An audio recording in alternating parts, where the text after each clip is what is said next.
Utawarerumono. You get 2 thumbs up this week. Hotwater and Kuon. And relax, I will be explaining why I give those 2 thumbs up. However, I'm gonna talk about no Kuon first, which is Unkun's sister. Yes, Unkun have a sister, and she's really smart. She is so smart that she is the youngest person in the country to take the most difficult exam. However, because she is so young, she can't become a schooler, which is pretty sad that age is holding her back, because age is just a number. There is people like that is more mature at like 15 than some that is maybe 30 years old.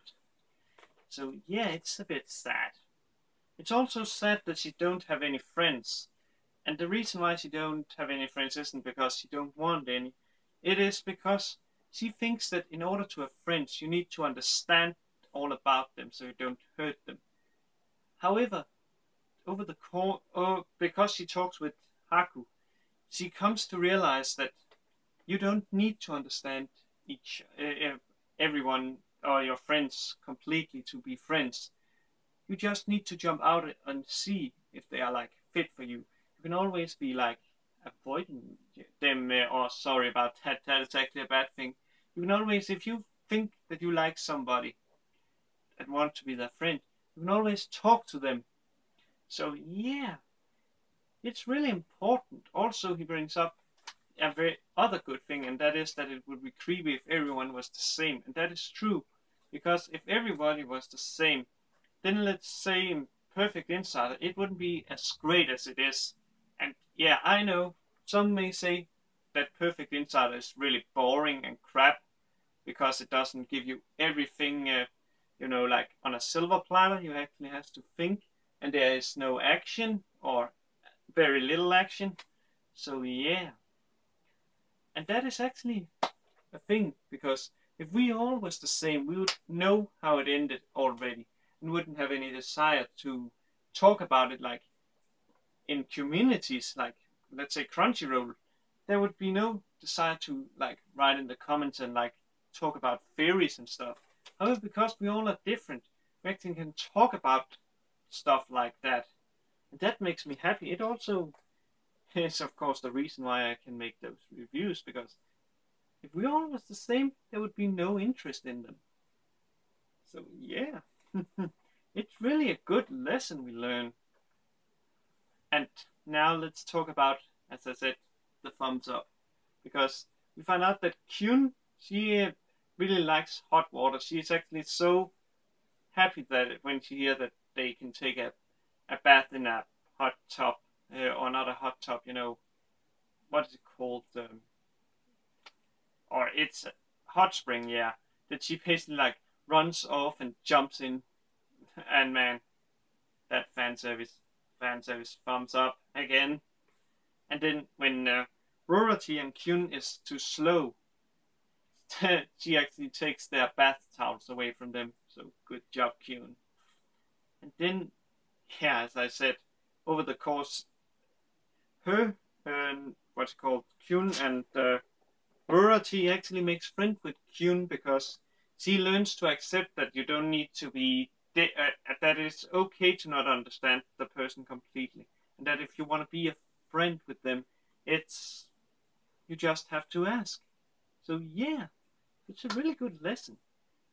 And also a thing we learn is that Rority, she has a really dirty mind, because when they're talking about what's called Haku and Unkun being together, bathing together alone in the water, we get some really, really man service. And when I say man service, I mean something for the female audience, which is actually, it's really good for them, but for me, one of the scenes was really, really creepy. I was actually considering using that, but I'm a bit afraid if that scares people away, because for me, I don't know if you can see it, but I'm not want to get into that, because that was really creepy. But there was also a line that actually was really interesting of what no Kyun, she said, and that was that the emperor was all powerful and all seeing, and he had been in the palace for like centuries. So I wonder, could it be that Haku, he is the emperor? If it was, I would smile and laugh, because it would be so funny that this person that has basically been like, shall we say, idolized by Nokyun is basically this weak person who can hardly lift a sandbag. Then again, I don't know if I can lift a sandbag of 10 kilos, or I'm pretty sure I can. So yeah.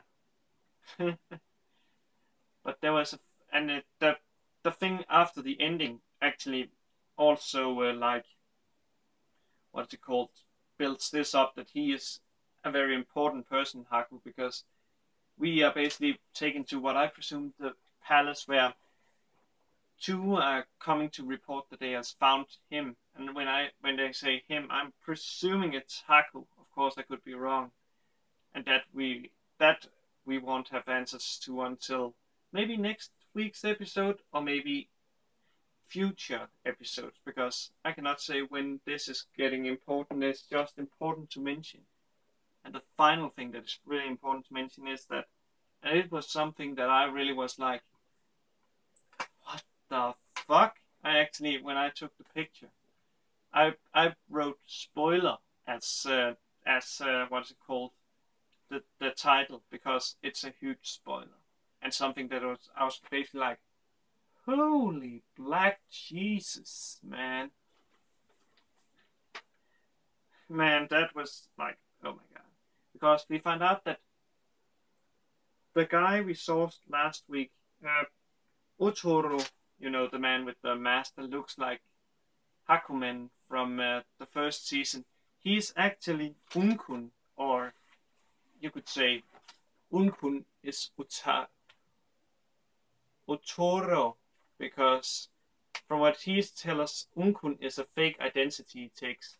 So yeah, that's pretty much a huge, shall I say, risk for him to take, to tell Haku that, because that can be dangerous if Haku wasn't trustworthy. However, he's been told by Moron that he is trustworthy, and so yeah, that's really interesting, and I'm looking forward to next week's episode to see how this is going. And this episode, oh man, it was so good. I actually can't decide which thumbnail I'm gonna use. I think I'm gonna go through all the pictures or screenshots I've taken and then see which one is best. So you guys have a good day, good night, wherever you are, and I will see you later. So cheers, guys.